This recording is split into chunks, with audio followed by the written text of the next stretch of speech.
हिंदुस्तान की सगरो जनता और दूरदर्शन देखे वालन सभी दर्शक लोगन के हमार नमस्कार, सत श्री अकाल, आदाब, जय राम जी की।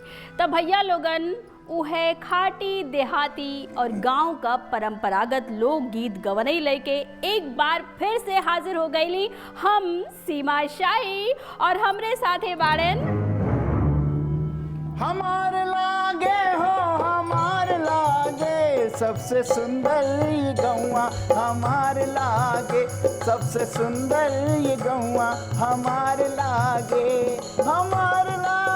हो हमार लागे सबसे सुंदर ये हमार लागे। ओ पुप्पा पुप्पा, कहाँ हो, कहाँ चला जाता? अरे हम जाए रहन खेत पर खेती करे, हल जोते जा रहन। तू हल जोते का करे जाते? तोरी के यहाँ आदमी नहीं है इनका?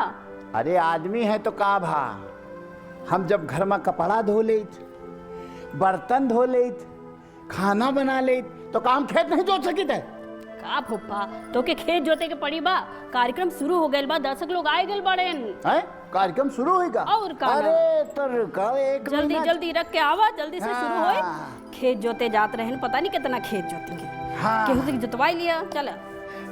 जय राम जी की, राम राम राम राम। भाई जो हमार दर्शक है ना, ये हम लोगन के लिए बहुत बहुत मतलब बहुत बहुत काम करत है। हाँ का? हाँ, जैसे हम सब लोगन के लिए जो कार्यक्रम है इका लाइक करत हैं, सब्सक्राइब करत हैं और शेयरों कर देते हैं। और का हो, तबे ना देखा हमारे कार्यक्रम का नाम है लोक रंग शुरू के संग। और ई धमाके